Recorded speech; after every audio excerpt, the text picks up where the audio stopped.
no matter where you're from.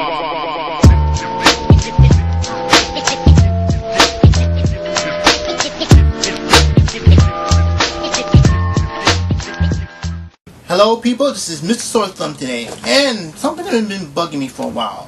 Where are the JRPGs? And I know people might say Final Fantasy, but lately Final Fantasy been, what's the word I'm looking for, lacking in that subject. I mean, we seen how they did with the other two, and oh god, I just don't know where they head up their asses are right now, because every so often, like, I remember back in the days, probably the NES to the PS1, you couldn't stop thinking Final Fantasy. Anytime it was coming out, Final Fantasy would be the game you have to get and play the hell out of it. The JRPG thing has been kind of, and I know people are gonna be saying, "Oh, about Demon Soul," and Demon Soul is good. No, let me get wrong. Demon Soul is one of them underground.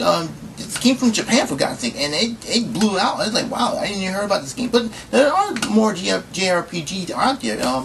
Dragon Quest, yeah, that's a good JRPG. I still have that game. The Shin Megami Tensei series, I fell in love with it right off the bat. I didn't know what I was getting myself into, but when I got myself into it, I couldn't get myself out of it.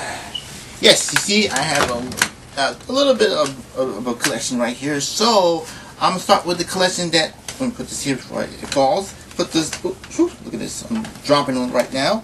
First off, I have my first one. Actually, it's kind of funny. I got this from GameStop. This is way back in the day when they were selling, PS2 at that time, PS2, PS1, even PS1. Yes, this is not a copy. I made this in shop class. This is the actual cover from GameStop, and I remember walking in and it had this the bin, the infinite bin. I was looking down to it, and I saw one of them was Persona 2 Eternal Punishment. Yes, this is my first one I actually got for the PS1, and it still works. You see how clear this sucker is? Yeah, I still got it. I was loving it. This is like the opening gates of where I was expecting how Shin Megami Tensei series is going to be, and I was really enjoying the storyline. It's hard as hell, don't get me wrong, it's hard as hell. I haven't quite finished this game yet because it's like really difficult in points sometimes, but I'm plowing through it, and it's really good. And this is like the first one. This is from GameStop, people. Yeah, you see that? GameStop, power to the players. You still don't have these suckers no more. Give me a break. But I still lucky I got this one. So go back here. Second off, when it came for the PS2 version, I was waiting for a while. Then I heard about this title that really shocked me, and it was probably the best one I've seen so far in that first year.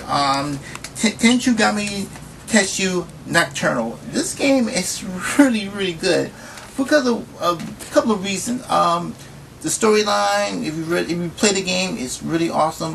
The fusion of demons are really cool, and you can do a lot of cool stuff in it. But the second part is you get to play as Devil May Cry himself, Dante. Yes, Dante in the game. Capcom, I don't know how they did that. Actually, you don't play as Dante, but Dante's in this game. Yeah, Dante from Devil May Cry. So that from I think he looked like more part 2, not part 3. That the look when he had the vest and the black vest and all that. But you know what I'm talking about. But I was really shocked about this game. It's really opened my eyes to how the Shin Megami series really was opening up, and I was like, wow, why Final Fantasy can do that? I mean, really bring out. I mean, I know they bring out, but it really getting stronger. So first off, we have Tenchugami Digital Demon Saga. Yeah, this one was a keeper. First off, if you still got it back then when it was still open, you get the soundtrack.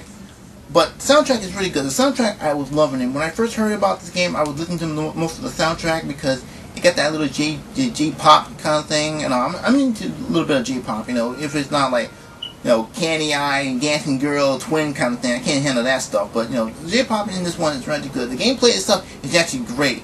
In this one, you get affected by some kind of virus or something, and you turn to demons. Yes, that's the coolest part about it. You can turn in human form or demon form.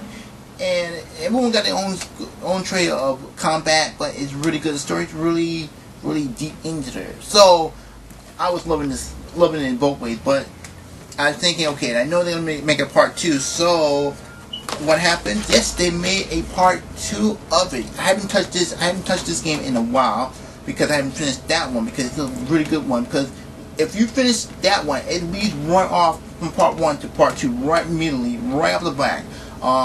Same thing before, but more detailed combat, more storyline, right open when it happened in part 1. So you get to that feeling like, wow, they really thought this thing through. So I was loving it. This game, if you do see both, these two, get them. It's like a connect story together. So yeah, it's really good.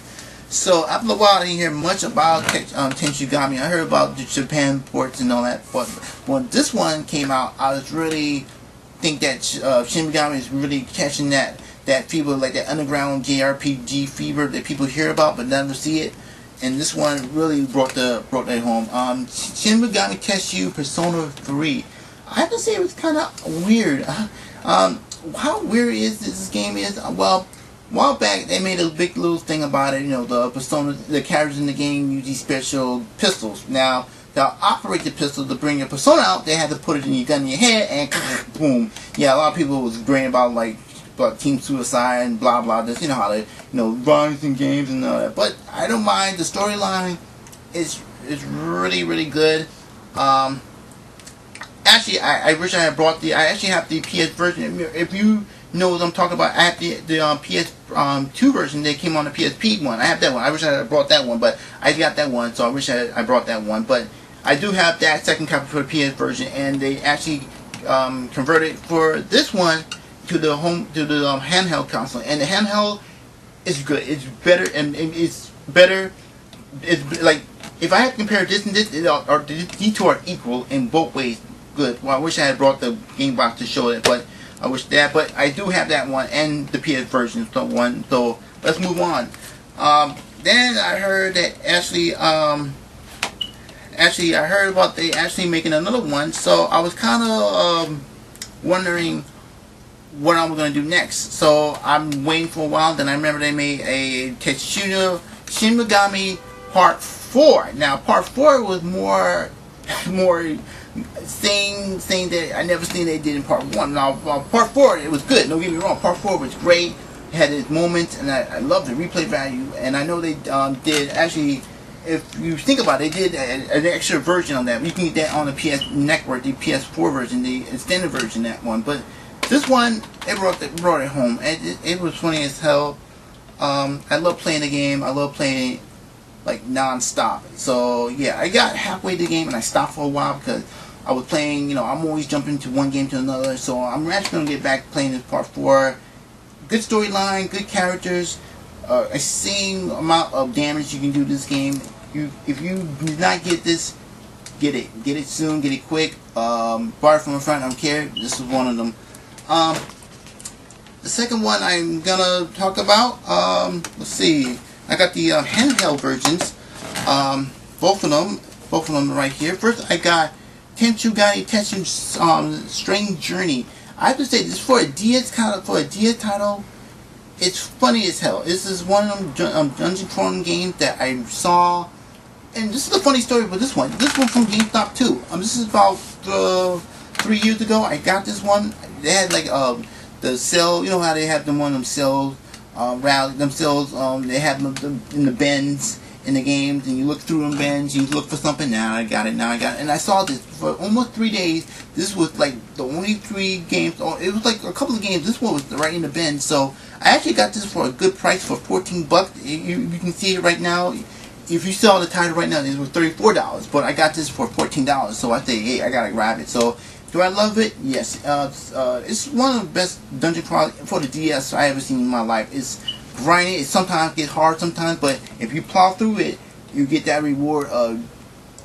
It's a good game. It's a really good game. So let's go for the next one. I played so much. I know they made it Part 1, but I know they made it Part 2. But Part 1, it goes to the beginning. For another DS title, Devil Survivor, Tenshigami Devil Survivor. I was kind of more shocked with this one than the other one I just showed you, the Strange Journey. This one, same as usual. This is what I'm talking about. How Tenchugami Tetsu series just gotten better and better and better and better, and I was enjoying it. I was loving it. This is one of them titles I really love. Yeah, it's a bit of a grinder. Sometimes you get stuck on a level and you have to literally grind your level, grind that demon up to the point you can take that demon out without worrying about the next one coming up and killing you. Yeah, it's a really good title. I know part 2 came out already. I'm planning to get that down the line soon. Not right now, but down the line before I finish this one. Yeah, this one, I wish I had bought. I had actually the first one and the second one. So I'm going to talk more about the second one. The first one I played it right now. The second one is kind of unique. It's Tenchugami Tetsu Demon Summoner Rukuro kind of. Well, you know, it's a long title. You know what? If you can see this is the biggest title I've seen so far. This gameplay is actually good. I was kind of shocked how they make the RPG with a straight action game. You don't see that often in games doing that. I mean, you see it often doing games. Sometimes they do it kind of like, you missed the point. But in this one, they actually got it down pat. I was kind of liking it. I like part 1. I wish I had I thought I had bought the box with me, but unfortunately I didn't because I thought I had it. But part 2, it brought out a new. I mean, this is like I have to say the last great thing on the PS2 that I saw on that time before I got my hands on Demon's Soul. But I don't get my hands on Demon's Soul yet. But when I get it, I can talk about it. But this is one I would say I still got. I'm not lying to you people. I have 1 and 2, but I brought 2 because I thought I had brought 1. So Final Fantasy is dropping. Tenchugami is climbing. See the rate now? It's climbing now. This is Tenchugami. This is Final Fantasy. So JRPGs. I thought it was dead, but someone bringing up the back and saying, hey, they're not dead. We got these bunch of games. So tell me, what is your favorite JRPG? It could be the series that I did show you. It could be a different series that I didn't know about, or something that I didn't play, you play it, or I didn't play, you have played. I think I got that right. So if I confuse you, I just confuse myself. Yeah, JRPGs are not dead. Not yet. Later.